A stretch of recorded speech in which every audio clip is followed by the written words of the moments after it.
Good morning, everyone. Welcome to Gulfstream today. Ron Nicoletti along with Brian Nato. It is another spectacular day here in South Florida. You can see our three racing surfaces, and you can see them just touching up the main track, getting it ready for race number one today. Big news today, of course, is the $500,000 gross jackpot guarantee in the Rainbow Six, which starts in race number 4. Hey, we had some serious horses that might have taken us down yesterday. It did not come to fruition, but that's the beauty of playing this thing. You got a chance to go home with a cool $500,000. I feel like now it's a daily situation because that's $500,000, as you said. I was surprised yesterday that there were 3 singles out there. Oh, boy, I thought you had a decent shot, whoever was out there, but we fight again today at $500,000. It's only going to grow, Ron. The main track fast, the turf is firm. Of course, we got the all-weather Tapeta involved in the first race today. Mile is 16th on the turf, maiden claiming 3-year-olds. And 2 interesting scratches. Not interesting. This was my top pick and my second selection in the race. I don't know about you. Second and third. Second and third. So let's check out your Rainbow Six ticket. Yeah, I was going 5 deep. I'm now going 4 deep. I added the 1 into this ticket here, $36. 3 deep in race number 2 as well with the top pick, number 7, Rod to Rod. 2 deep, 510 is the order. The single is in race number 4, House Street. I know Samantha has got a video we're going to show for that. I couldn't beat this horse. I wasn't looking to try. And then 2, 3, 1, Ron. Kiki Love, my long shot, I admit, struggled a little bit to find a true long shot on today's card. Interesting ticket, $36. It's not an easy sequence at all today, especially with that single. I'm going to try and beat that horse with my long shot. We'll talk about that in a little while. So with the scratches in there, I bumped up to number 3, Red's Revenge, who's the son of Hardspun, debuting for trainer Phil Antonacci with Lasix, jockey Irad, Ortiz named to ride. I just think you watch the board, you see who they're looking in.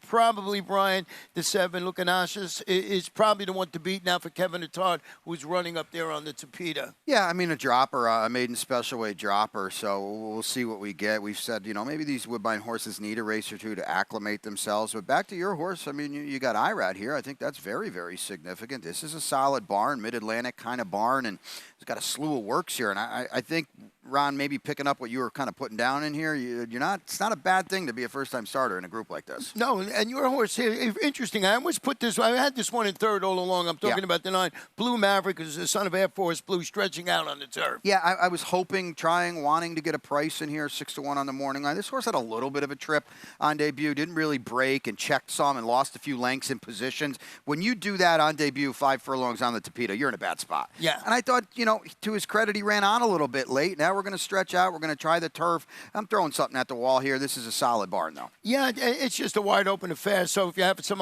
time to re-handicap and look at those 2 horses out, to kick off your early pick 5 this afternoon. Going to race number 2, I was looking at the horse chasing rainbows. Mile Claimer 4 and up, non-winners of 2 in life, 35 down to 25. And Samantha put an early pick 4 ticket together that we can show you quickly, and is always going to be like $3. And she went with your top pick, Rod to Rod on top. We'll talk about this race in a moment. 2 deep in race number 3 this afternoon with the 4 and 5. The Ford being Autocropolis with the number 5 Wildcat Star. Singling again in with House Street in race number 4. How come I'm not on that bandwagon? And she's got 3 deep in race number 5. I know one of them is Color Took, and she's also got Miss Ukrainia. I went with the 7 Olga in that race. I'll see where that works out. So getting back to race number 2, I'll kick it off with number 2, Chasing Rainbows, who broke his maiden at a mile, stretches out after ending his campaign up at Churchill Downs. He went up, he prompted the pace, and that day we could finish 4th. It was again similar. It's Mike Maker. He's pretty good with the stretch out move. Second time blinkers. Second time Luis Saez in the saddle today. Yeah, who's riding very, very well, by the way. And this is a dropping class. That's a tough group up there at Churchill, and he didn't disgrace himself by any stretch of the imagination. Mike claimed him for 30, so he's not giving him away. He's still in for a higher tag. I'm not getting beat by this horse in my early pick 5. The number 7, Rod to Rod, is where you went. Moves to the Jane Savelli barn via the claim after debuting locally and finishing second as the favorite. Yeah, we're outside here. I like that. This is a barn that, off the claim, doesn't claim a lot of horses. And we've got Jose Ortiz riding here. The winner that day, Wall Street Trader, was so good. So I'm not too, I don't feel like this horse ran poorly to be a distant second, was well clear of third, too. So I like this post, too, Ron, at this elongated one-turn mile. Can kind of spy what's going on to the inside. The number 5 horse in here, Bad Bad Bobby, is dropping a level and stretching out. He responded in that first race after the claim by Jose Garofalo. Sort of ran okay. Workman-like third place finish against 50 condition claimers, going 7/8 of a mile. Lionel Reyes in the saddle, talking about good ride, and Lionel is still riding in great form. Yeah, that was a solid effort for 50. I had a big trip on this horse, 2 back. That was routing on the Tapeta. I want to see him get back on that surface before I get too involved, at least on top. But this horse can run a little bit. Let's go to race number 3 today, and this is 5 furlongs on the all-weather Tapeta maiden, claiming fillies and mares. 4 and up, 12-5. We did have a scratch in here of the number 8, Queen of Mine. And, Brian, we both went with number 5, Wildcat Star, so take it away. Yeah, I think we're on second off the layoff now. We're going to get a little tighter performance, or at least I hope. We've got speed as well. We're dropping a little bit. Lionel is here. I don't mind having a horse that's going to be in front in a spot like this because, let's just be honest, the horses that are doing the chasing, little dicey. Connections that had, of course, Wildcat Red, one of the fun horses that we had running around here. What about the number 7 horse in here, Cat Stack Girl, is turning back to a sprint distance after failing the score as the favorite. That was a trio of route races on the Tapeta. Jose D'Angelo trying to handle it, turn back in distance today. So they're going to just try something new today. This horse might be 2 furlongs behind the field after a quarter mile. I mean, she has no speed whatsoever. I needed her for a huge score, 3 back, so she's left a little bad taste in my mouth too. I just, honestly, I don't see how she gets up. It is such a snappy distance here. In the cutback, she has no speed routing. I got to play against her at least on top. Well, what did you see with the number 10, Temerity? Well, she's going to put blinkers on. I like that. Maybe get a little more focus early on. She comes out of a turf route that she, chased a little bit early and tired late. I think sprinting might be more of her thing. You look at the Saratoga turf sprint against much better. It wasn't a terrible effort. She should be a decent price. And here's Roel Rosario. The number 4, the Odoacropolis, now in the Katerina Vasileva barn. This daughter of Constitution, really going to free fall today to the 12-5 level, face tougher on the Woodbine Tapeta. Had a little bit of success, but that was a long time ago. That was impressive. Name and trainer, you got it all very smoothly there. I rode right through that. You did. We bring some speed down from Woodbine. I think that's a positive. Again, we've mentioned these Woodbine horses time and time again. Do they need a start or two to get rolling here at Gulfstream? It's a much tighter course here. But those races up at Woodbine arguably are as good as anybody in here. I agree with you with that. As far as I always thought they needed a race or two before they get going. And you see the middle of the meet, championship meet is really start going. So we're really going to start going with my Rainbow Six ticket after we take this short break. This is a championship meet. Yeah. All the best jockeys in the world are here, and I'm excited to ride against them. We back. And you get to watch some really incredible, talented athletes out there. Yeah. To us, it's a place to be in the winter. I love Gulfstream Park because of the racing. The palm trees, the beach is right here. The horse racing is some of the best in the country. A lot of good horses come out of here. If you want to go to the next level, Gulfstream Park was the place to come. I remember the first time I came to Gulfstream, it was like this big fairy tale place. All the history. And all these great horses, trainers, jockeys. It was everything that I ever dreamed of.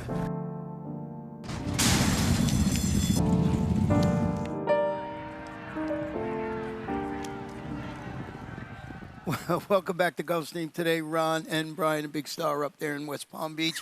If you're looking for him on TV in the next couple of days, he's a mile on the turf. Made special for 4-year-olds and up. Great way to start the Rainbow Six with that $500,000 gross jackpot guarantee. Here's my ticket. Hey, $48.60. We'll talk about the 4th race in a moment. 5th race, I'm going 3 deep in there, and I got the number 7, Olga, as I mentioned before, with Carlo Tuck and Miss Ukrainia in race number 6, Megacity,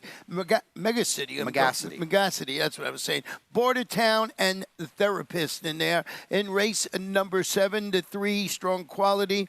Petulante and Iconic Adventure. And there's my single today, French Frank from Mark Cassie with Luis Saez. And then last, got some coverage in there. Lost my top pick, bumped up, uncorked the bottle, Boldness, and Straight Shot with Chantal Sutherland in the saddle. I like it. 48.60. That's a little bit of. I think when it's $500,000, you're allowed to get a little above the. Yeah, you know, I norm. couldn't. I wanted to make it 43.20, but I had that extra $8, so with $5, whatever it is. Well, it's your birthday the other day. A little extra that's cash right. on you. Yeah, I had some extra cash. All right, I'm going to sit back and relax and let you take over House Street because it seems you and everybody else in America put this one right on top. Well, I mean, this horse might be 2-5 in this race. Now, we haven't seen House Street since April. We got some video to pull up here.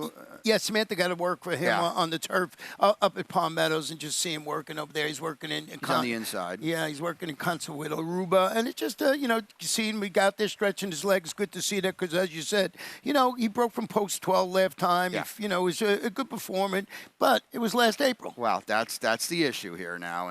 And Samantha will be with us later, and it'll be interested to hear her thoughts on this horse as she kind of sees them up close and personal a little bit here. This is a very, very comfortable drill. I think you would agree with me if this horse runs that race, he might win by 6 lengths. Yeah. But conversely, he might be 2-5.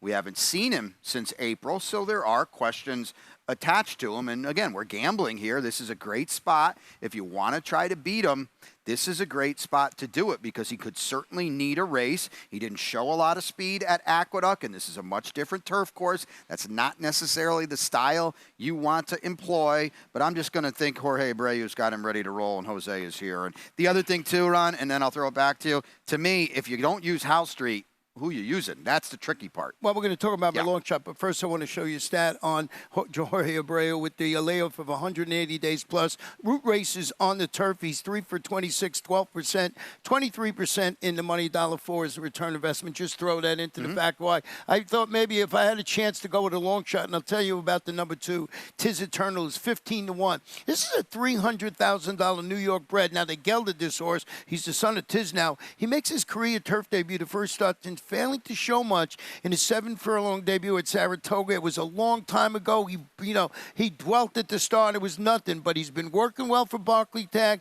The 4-year-old, comes back. He gets Lasix. He gets Hall of Famer Javier Castellano. And I'm thinking they thought a lot about this horse when he ran, and I think it maybe come back if I can get a little bit of a price. Of course I'm going to use House Street somewhere on my ticket. That was my thought using this horse today. I would wonder if maybe Javier says, let's try to steal this race on the engine here. He's coming out of a sprint race. He's been bullets in the morning for Barclay. Good to see the Saratoga stable guys down here. And his course would be a little crafty in here, and he comes out of a very good race. Classic Causeway won his debut. He's a Grade 1 winner. Right, yes. I'm just saying, trying to see if House Street might need one, and the stat says he might need one. You went to the outside with Chukamoon, who I had a little further down on my ticket. Yeah, he's got some decent turf form for Mark Hennig, and I think the stretch run puts him in the race a little bit earlier than he has been. Junior Alvarado right on the precipice. Tyler Gaffleone as well. 2,000 career wins coming up. Yeah, Junior just needs one. I think Tyler needs 2 or 3. We'll let you know about that throughout the afternoon. The number 8 Happy Runner stretching out to the mile after debuting locally in the Joe Orsino barn. And he finished third against the special weight runners going 5 on the grass with Paco Lopez going to negotiate the added distance. Does this one go today? Yeah, I think he does in this one. Frito as well, the 5 could show some speed. Maybe your horse falls into a trip, actually, because Paco on the stretch out, second off, you would think he's aggressive here.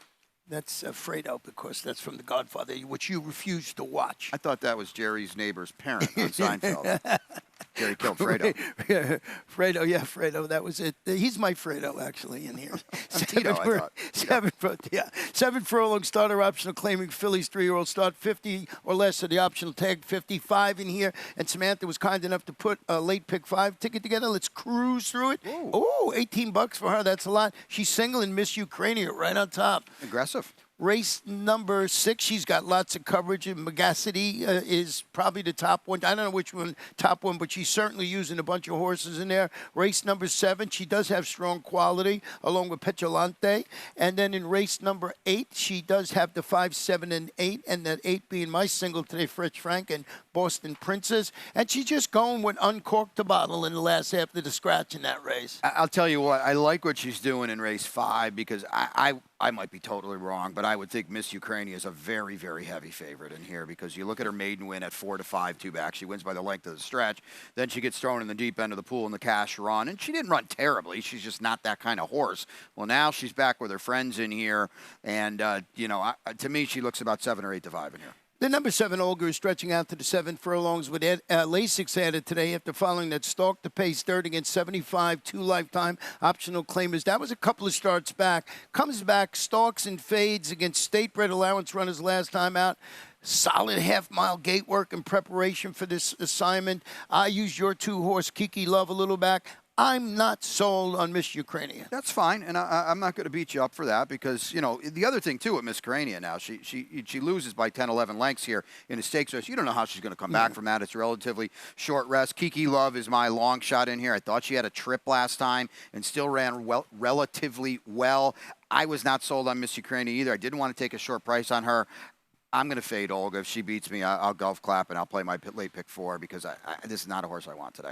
And the number 1, Carlo Tuck, is returning to the main track. Debuted locally on the Tapeta, finished an even 4th, going 5 for Fausto Gutierrez, Edgar Zayas, Surface Switch. I just think it's a wide open race. Yes. I was not of the opinion, we said this, ad nauseum now, that Miss Ukrainian, I think, could be beat. Yeah, I don't disagree with it. And I think what Samantha's doing is trying to get a little value that way because, you're not going to get it on the dope board. The 6th race this afternoon, going to stretch it out to 1 mile and 1/16 on the turf. Claim is 4 and up, 50,000 down to 40,000. Did have a scratch of the 6th Malibu Uproar, and Brian put together a late pick 4 ticket, and let's see how it looks. Yeah, a lot like what Samantha did in race 5. I'll single right off the rip here in race number 6. Therapist, my best bet of the day, a 3x3 interior double. I like Milliken. I've been with Milliken so long now. We're old buddies. He never does anything for me, but I'll come back to him today. In race number 8, 3 deep again. Andy won with a trip last time. Looks like all systems go today. And then Ronnie in the finale. 91 is the order. All the way to the outside. Boldness off a trainer change to Safi Joseph Jr. And uncork the bottle. Getting back to this 6th race this afternoon. The number 4, Megacity, is where we'll kick it off. And here drops to the 50 level, looking to recapture the form and speed he displayed, winning an $80,000 optional claimer at Churchill during May. So I wanted to find a stat on Mike Baker. The horse is going from allowance to claiming on the turf right here at Gulfstream Park. He's 9 for 39, 23%, 59% in the money. 174 is a good return of investment. That's a good stat right there for a really tried and true turf trainer. And Megacity on his day is pretty darn good. And Mike got him for 80, and he's got a couple wins out of him. So we'll see what we get today. I think he fits in here, and this is probably this is a lot easier. That was a stakes race at Keeneland. That was like a grade 3 stakes race. And now you're singling here, or your best bet is at least Therapist, who goes to the Marty Drexler bond after the claim. I think this is a good claim by Marty because blinkers went on Therapist last time. He was a night and day different horse. He looked like the Therapist of old, and the Therapist of old just gallops this field, right into the ground. Now, can he get back there? Probably not. We've had we're pretty long in the tooth here. We're 8 years old. We're 36 starts. But when the blinkers went on last time, now we're off the claim for Marty Drexler. I love the aggressive rise here in class. Marty, 21% off the claim. I'm right back with this horse today. Yeah, and if you follow the buyer figure, he's got a huge 90 buyer in that race, so it was a good performance. And Marty is 21% with new claims. Got Luis Saez in the saddle today. I got some interest in the number 2 Bordertown, who moves to the Jennifer Young barn after the claim steps up. Had sort of an awkward start last time. I thought ran game 4th as the favorite, albeit it was against 35 condition claimers going a mile in the grass. As I always mention, this is maybe not for the win to be somewhere on the ticket. No, this horse is going to be a pricey. I thought this horse ran very well against the flow of that race. The winner got loose that day and never stopped. Very quietly, Jen Young has done a really good job. We talk about her on the Tapeta as well, but, she makes a claim here, and I think this horse could be live in here. What'd you see with Olympic Runner? Well, class, right? Yeah. I mean, coming out of graded stakes races, we're stretching out too. And I think the stretch out, at least theoretically, puts him in the race a little earlier on because he's been dropping way too far out of it. Let's go to race number 7 this afternoon. 1 mile allowance optional claim for 4-year-olds and up. That optional tag is $25,000. Did have a couple of scratches of the 1 Luddington and the number 6, the Skipper 2. And Brian will kick it off with your horse in here, and that's the 2. This is your buddy Milliken. Yeah, this is a tough race. This is a really, really good race. Milliken always has an excuse. He's one of those horses. But I thought last time he ran really, really well. You know, he was wide. He was off heels. It was his first start since May. I just want a fair run with Milliken. And if he doesn't get there, he doesn't get there, and we can stop hanging out. That's fine. He's had so much trouble in his races. I think he's got a world of talent, Ronnie, and I think this one-turn elongated mile might be all right for him. I went with the number 7 horse in here, and that's this number 3 horse in the 7th race, Strong Quality, who ran well going a mile at Saratoga. So that checks that for me. Turning back with blinkers added, showed speed, got caught late going longer. That was against allowance competition. And before going to the bench in November, it's Mark Cassie, Arad Ortiz Jr. overseeing that turn back to a one-turn mile, which I think is going to help this horse immensely today. Yeah, my Kentucky buddies like this horse a lot today. I love cutbacks at a one-turn mile, and this horse brings a ton of foundation to this race today. He's got a lot of talent. The blinkers might even sharpen him up that much more. He is, to me, clearly the horse to beat in here. We'll talk about the number 10 right now, Iconic Adventure, before we show you a video of the number 7 Desert Ruler. But Iconic Adventure is making his first start. He rallied to break his maiden, going 9 furlongs now here last February. Billy Mott's pretty solid. I'm going to show you a stat. The layoff of 180-plus days on the dirt. He's 18 for 91, 20% overall. But here he is at Gulfstream over the last 5 years, 4 for 14, 29% at Gulfstream Park. So I put both there just to show you that he does okay with this move here. This is a scary horse. Yeah. This horse has an Olympiad, speaker's corner kind of feel to him. And what I mean by that is this is a newly turned 4-year-old that flashed some talent last year at 2 and then 3, and we only saw him once. And he might be growing up now into a bigger, stronger, meaner horse today.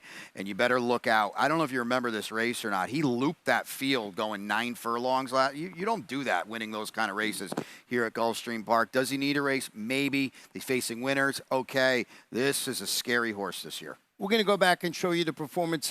Samantha pulled Desert Ruler back on December 23rd, race 7. And you're going to look in there, you're going to see the skipper 2 scratched out of here today. So Desert Ruler is the horse we're going to key on here. And she thought it ran well. That's the number 2, the gray horse. Good, you could see it right there. Yeah, this is a nice horse, and he does run well in this spot. As you can see him kind of towards the back. He got shuffled a little bit. You don't want to be where he is right now in this race, okay? You're not going to make up that kind of ground. So he did as best he could in this spot, and I thought that was a pretty solid third. And he's a nice horse, Ron. There's no doubt about it, and his connections have done a good job. Enrique Amata off the claim with this horse. This is not his group today. This is a tough group for him. He's a really nice horse. He's a starter, optional claimer kind of horse. Ooh, boy, he's biting off a lot today. Yeah, he finished a good third there, and Samantha wanted to show you that. The number 5, Petulante, is back locally, and after returning from about a 4-month layoff at Tampa and finished second as the favorite. That was 7 furlong tune-up going. That was 16 optional claimers. I'm not going to pay attention that it was 16 optional claimers. They wanted to get a race into this horse. Like, he's impressive. He's lightly raced son of Arrogate, and I think he should be primed and ready to score. Is he this ilk? I don't know, but I think he can run well, and I'm not putting too much stock into the fact that was 16 optional claimers up there. No, it doesn't bother me. It's not like he was in for a tag up there. He was 1-2 that day. Maybe he could have won. He was 1-2, 2 back, and he couldn't get it done too. We got to see what we're getting from him today because he's second off the layoff now. You know the debut when he ran off the screen. It's kind of the old put up or shut up time for Petulante today. Let's see what we get today. You're probably going to take an underlay price too. The 8th race is going to be a mile and the 16th on the turf. These are claimers 4 and up, non-winners of 2 races in life. And I'll flip my page, scratch both also eligible entries. Got my single in here and on my Rainbow 6 ticket, so I'll start with that. And that's French Frank. Is sitting on a winning performance, I believe, after returning locally. You look at this horse's last race, set the pace. Just got nailed late when finishing second at this level and distance for Mark Cassie. He gives Luis Asayes the return call, and I just think all things are go today. I still think that you want to be in that first or second flight up front on this turf course, and I see this horse doing that today. This horse ran huge last time. Go back and watch this race, and you really see just how good he ran that day. The 2 horses that pressed him to the outside ended up finishing 9th and 5th. So he completely bottomed them out. He kicks clear by 2 lengths. She does, and just gets nailed late by Kizzy. This was a monster effort. She was surrounded all by closers that day. My only worry is, does she come back a little bit because it was such a huge run? I had Andy one a little further down, but you said this horse had a little bit of a trip last time out for Patrick being Cohn with Jose Ortiz in the saddle. Yeah, what happened was like the closers were stopping in front of her, and she kind of got caught up in it a little bit. And then when she finally got free, it was too late, but she was running on with interest. Now we're third start off, the layoff, the form cycle, all of that. We're drawn perfectly. She's going to have to work out a trip again from down there. I don't think there's any doubt, but I liked it. I like the job that the apprentice Jaime Torres does, but now we're getting Jose Ortiz here. It's go time today. The number 7 we both have some interest in is Boston Princess, who's stretching out to the mile and the 16th. Shook off some traffic and finished a fast closing third against this level, going a mile in the grass for Rowan Crichton. Tyler Gaffalione, as you mentioned, been riding in great form. He's just a couple away from getting 2,000 wins in his short career thus far. Been riding great. So Boston Princess, I think you got to have right in the mix. Yeah, you know what I like about her too, Ron? Rohan threw a lot at her last time, and she's trying turf. She's routing, going 2 turns. And she ran really, really well. She got run off her feet, too. That's not usually happening with her running style. That was her turf debut. She's eligible to be a lot tighter and scarier today. It's a tough race. The number 3 horse in here is Citadel.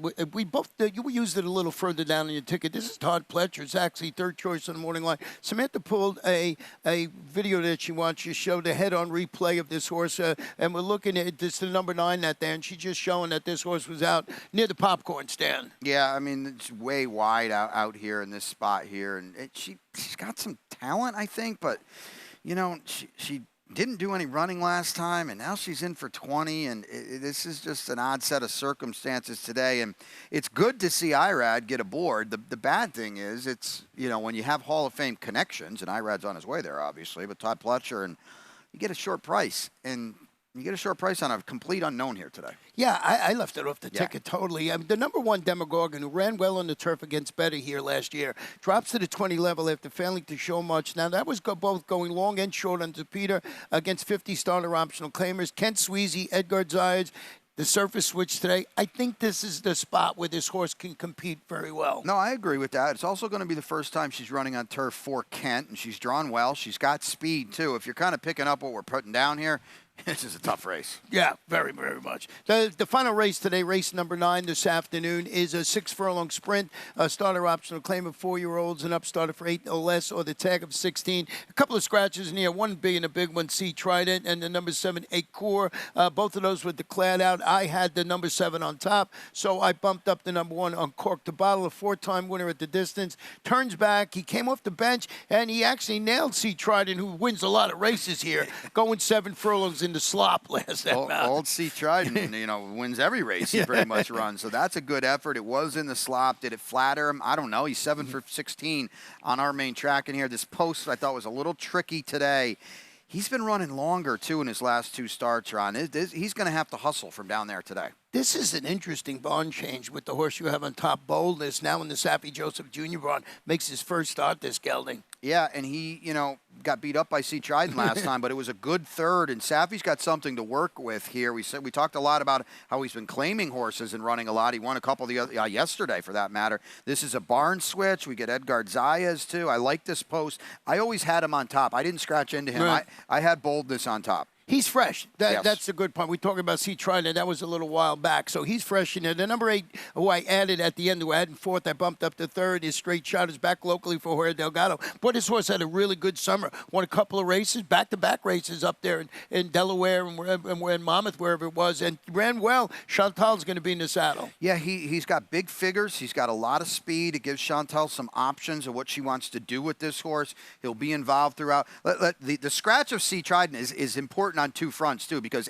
he was the horse to beat. He also had a ton of speed, so that's going to help other horses like Straight Shot now. They might not have to work as hard early on. I agreed. I mean, that was a big scratch as far as the pace went in that race, the whole scenario of the race. Now we're going to go to our award-winning lightning round here today, and we're going to start it off with a horse that was getting ready, trained by Bob Baffert, and that is Defunded. He worked, 6 furlongs in 112.60 in preparation for the Pegasus, so we could pick that up. You can see him there. I love the way they have the lights lit up on. You don't see it at this part of the work. Just going to pick up the final part of the work. It's just a good goal for him.